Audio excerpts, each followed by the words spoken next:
So, good evening po. Good evening, everyone. So ang ato ang topic karon is all about, so mo na siyang assignment to magbuhat may video which is sa which is a support ticket data, XLS, transaction data, and customer data. So mo na siya ang dapat na buhat mo data cleaning, mag-display, remove, duplicate, convert categorical into numerical values, and display, fill in missing values using the suggested method, and export the clean data into a new Excel file. For example, clean customer data XLS. And data integration, merge the dataset display and merge dataset, export it into a new text file or Excel file.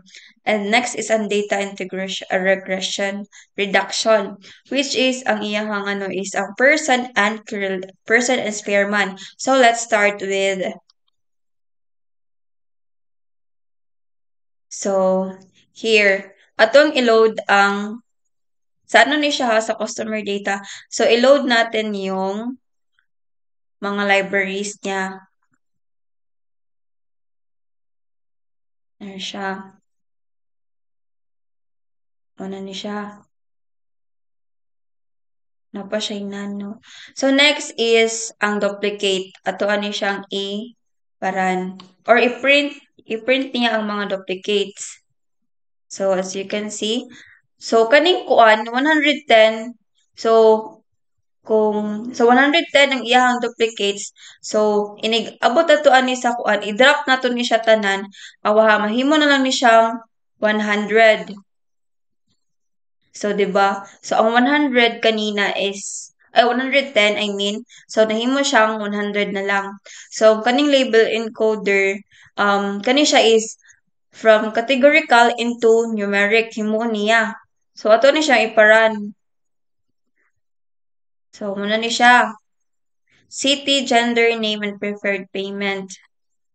So next, i-standardize na to ang iyahang kuan, ang iyahang customer ID. Next, muna ni siya. So, i-same na to siya format ba? Mo na siyang pasabot sa standardize. Next is, i-print niya ang mga missing values. So, as you can see, makita na ito, customer ID, name, gender, age, city, preferred payment, and loyalty score is mo ni siya kani sa taas is mo ni siya nga to ang mga predictor or mga dependent variable. So next i-predict niya ang each column.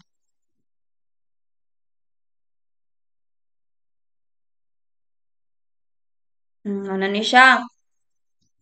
Next is um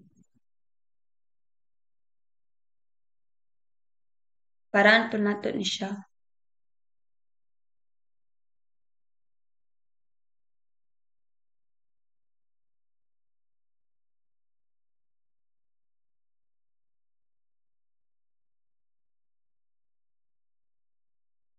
Muna ni siya same process sa gihapon. Tapos i-print niya ang mga missing values after using linear regression. So, nawala na siya tanan mga missing value. So, makita na to diri nag-export siya into data frame to Excel. Ito diri ha.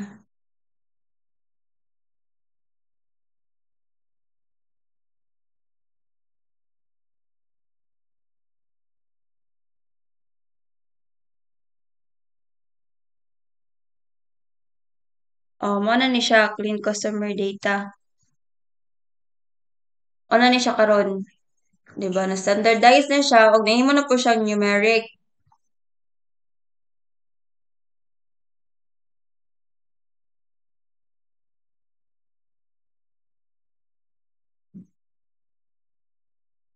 So next is um next is ang support ticket data cleaning. So ato to siya mula so ang kaning library ato ano siyang together with the load data set ato ano siyang iparan. Same process sa gihapon sa customer data cleaning. So, ang kaning duplicates is, iyan ning i-print ang mga duplicates starting from 110. So, mahimo na siyang 100. Tanawa sa wait. Paraan ka na to ni. I-print niya ang mga duplicates. 10 cup of duplicates. I mean, mm. And then, ano to need a frame? O, di ba? Mahimo na lang siya ang 100. Kiki-drop naman nato ang mga nag-duplicate. So, next is, same ragyapon sa kong giingon kaganina, nga ang kaning label encoder is from makita nimo mga string or categorical na mga value is i-convert niya into numeric. So, ito ni siyang iparan gihapon. As you can see naman, di ba? So, customer feedback, issue type, status, and support agent. So, next is ticket. So, as you can see, ato ni siyang iparan hangtod sa A. Kay nakaloop naman gud ni siya. So, kailangan magbalik-balik lang gihapon ng iyahang process ba? So, ato na siyang iparan.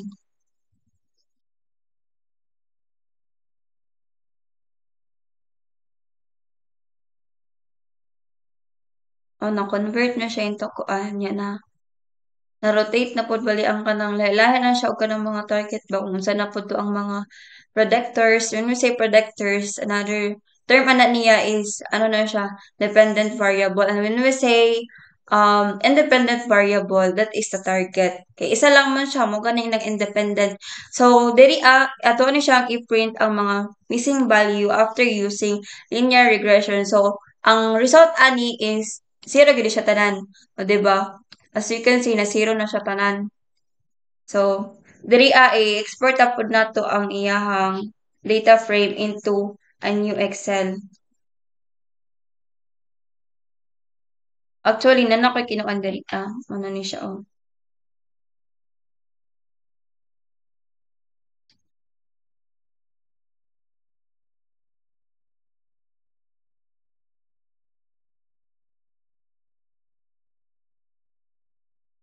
Oh, na ni siya. So, next is ang transaction data cleaning.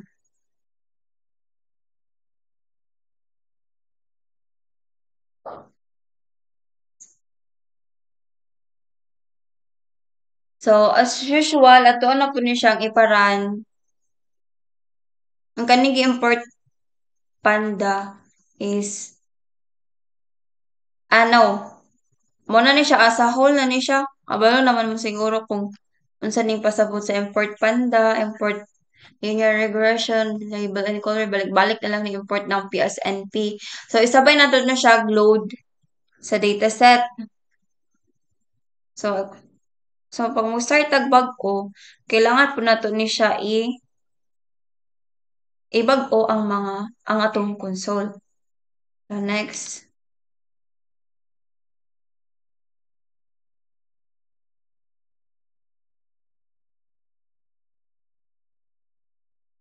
Muna na siya. The frame. Agan pa ka siya kung mga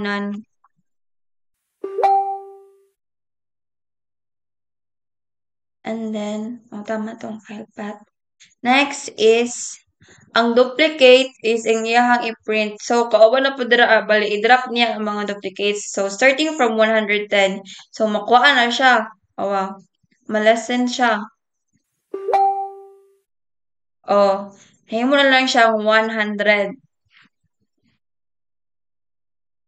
So, it means, pag nahuman nato niyang fill in missing value sa isa ka target, mahimo na po to siyang predictor or mahimo na siya predictor. So, pag na-fill in na po itong predictor, mahimo na po siya og target. Nanging babali rotation lang siya pag makabalo lang mo sa process. Actually, lisod siya pero ma Pag makabalo ka sa kung unsa ang process sa loob, okay raman siya, kung ano naman siya. Yan. So next is i-print niya ang mga missing values after using linear regression. So as you can see, na zero na siya tanan. Niya diri ay export niya ang data frame. So na naman jud nakapara naman ko ganina. So ako alang ning gikuan. Ibalik lang nako ang code. So clean data production.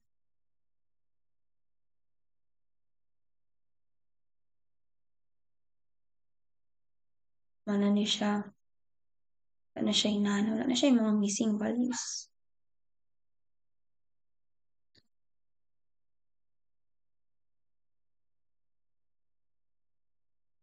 So next is ituan na ta sa data integration. Since ako namang nakuan ka ganina, kani siya, nabutang naman ako ang clean data set. So ato ala na siyang iparano para makita nato kung tama ba itong gibuhat sa cleaning nato sa dataset sa transaction, sa they call this one support ticket and sa customer. So here na ta sa data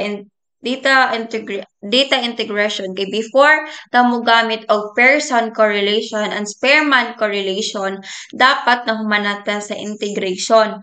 So atuan na ni siyang i-load karon with the data set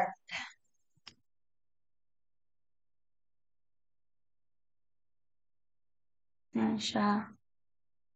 So, wala na siya kung ano itong mga P1027 kay atuan naman siyang na-fill-inan o na standardized na po nato siya. Next is atuan ni siyang emerge datasets on the ID column. So, emerge na to ang customer transaction. So, customer transaction sa customer ID.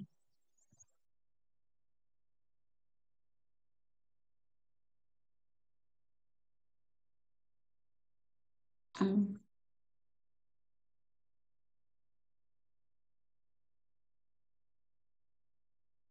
Ano siya? Atuan na siyang na-merge.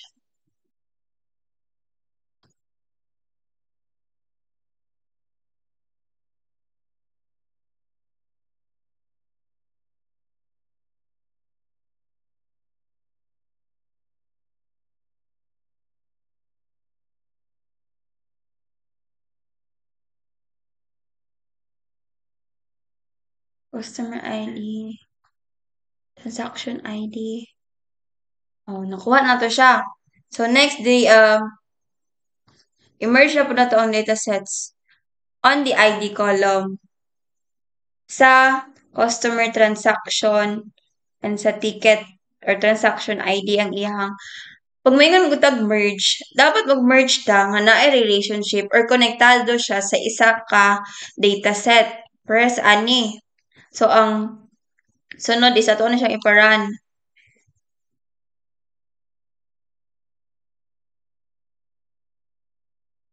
Ito na siya na-merge. Next is i-export na to ang data frame to Excel.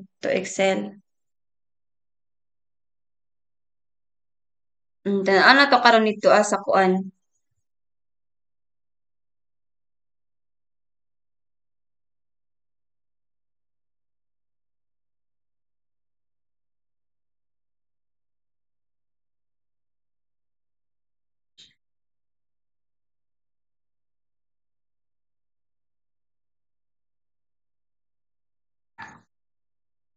Muna ni siya. Yahan na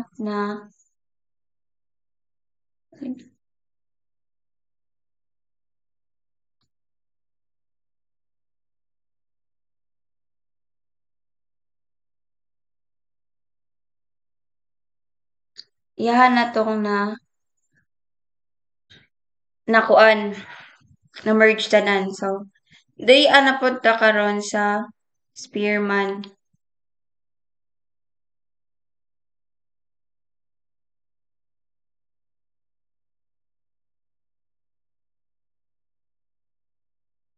Spearman. So, import panda as PD. So, mag-load na po to siya sa iyahang dataset. So, mo ni siya ang sa reduction na. Para na to. Ano siya? Dere.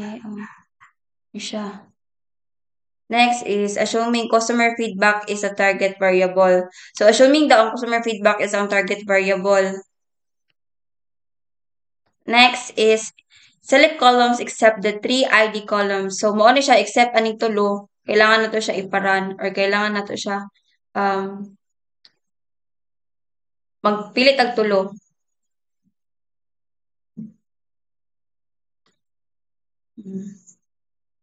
Next is now calculate the Spearman correlation matrix. Customer feedbacks kung sa iyahang correlation. Siya. Next is print the correlation matrix for all predictors and customer feedback. Print. Ano siya ang iyang result. So, bagsak yun siya tanan actually guys. Ano siyang run. Uy.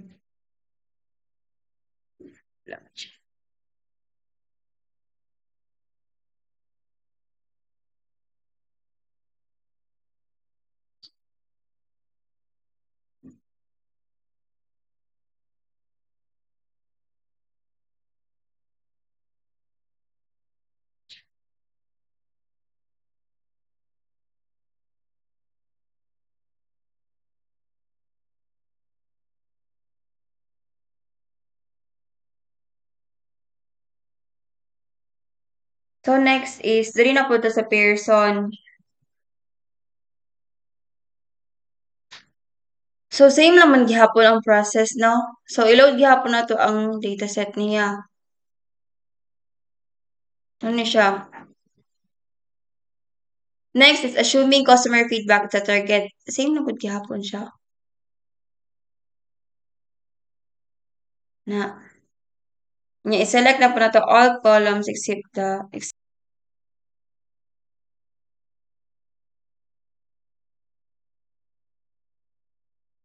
siya nagdodaba na siya. So, select all columns except the 3D. Oh, I'm done with this.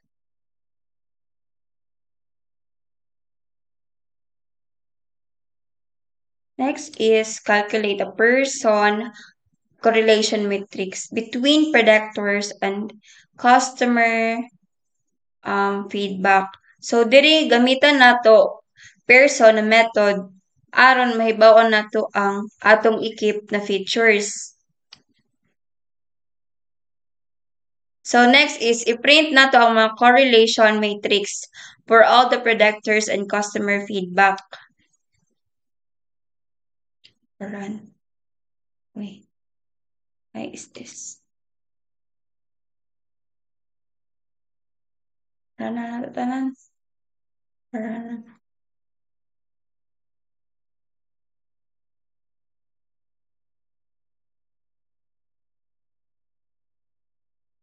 Wait. Wait man eh. And then, mga siya tanan guys.